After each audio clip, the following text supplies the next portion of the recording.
Oke,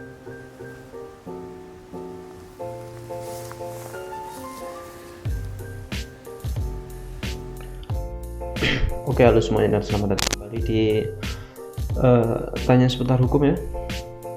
Untuk kali ini saya akan membahas mengenai seputar hukum keluarga dan perkawinan, yaitu ada beberapa pertanyaan mengenai pertanyaan seperti harta warisan ya, karena biasanya pembagian warisan itu sering bermasalah dan dipertanyakan, dan yang paling sering dipertanyakan yaitu mengenai bagaimanakah pembagian harta warisan untuk jatah seorang ibu atau seorang ayah, pokoknya lawan kawin yang masih hidup, itu pembagiannya seperti apa.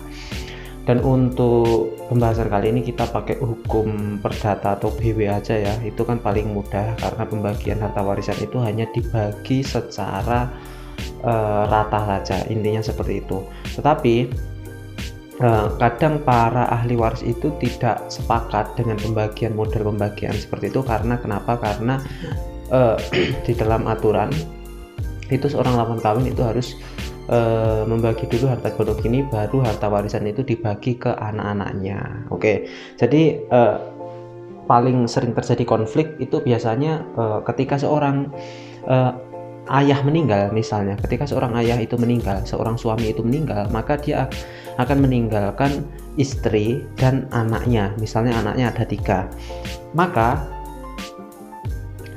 untuk pembagian harta warisan entah nanti mau digunakan hukum Islam, hukum adat, atau hukum BW, maka untuk harta warisan harus yang pertama dibagi dahulu harta gonogininya dan harta bersamanya terlebih dahulu. Oke, jadi ketika selama pernikahan itu ternyata ada harta, misalnya ada rumah senilai 500 juta dan harta warisannya, kita bikin mudah, harta warisannya nilainya 1 miliar gitu saja, maka untuk harta warisannya itu harus dibagi dengan lawan kawin dulu. Jadi harus dibagi dengan istri dulu. Karena itu termasuk harta gonogini, maka yang didahulukan adalah pembagian harta gonogini terlebih dahulu, dibagi separuh bagian istri. Setelah itu baru dibagi menggunakan hukum waris manapun. Misalnya kalau menggunakan hukum waris BW ya, hukum waris bawat atau hukum waris pengadilan negeri, itu Anda silahkan membagi rata. Misalnya ahli warisnya ada 4, 1 orang istri dan 3 orang anak, maka silahkan dibagi 4. Sisanya tadi, harta warisannya tadi setelah dikurangi beban biaya dan lain-lain serta hutangnya, misalnya sisa 400 juta, maka tinggal dibagi sama rata dengan 4 pewaris tersebut. Oke. Dan jangan lupa untuk ahli waris ibu tadi atau lawan kawin tadi juga mendapat 1 jatah bagian untuk pembagian harta warisan. Oke, ini sering terjadi konflik. Kenapa kok sering terjadi konflik? Karena anak-anaknya ahli waris yang lain biasanya itu keberatan dengan hal tersebut. Kenapa? Karena sudah mendapatkan harta gonogini separuh harta warisan, kok masih mendapatkan 1 bagian harta warisan, seperti itu. Tetapi aturannya memang seperti itu. Ketika adanya sebuah perkawinan, sudah jelas di pasal 35 disebutkan bahwa ketika adanya perkawinan maka terjadi pencampuran harta baik pasifa maupun aktiva, kecuali ada perjanjian kawin pasal 29 Undang-Undang Perkawinan nomor 1 tahun 1974.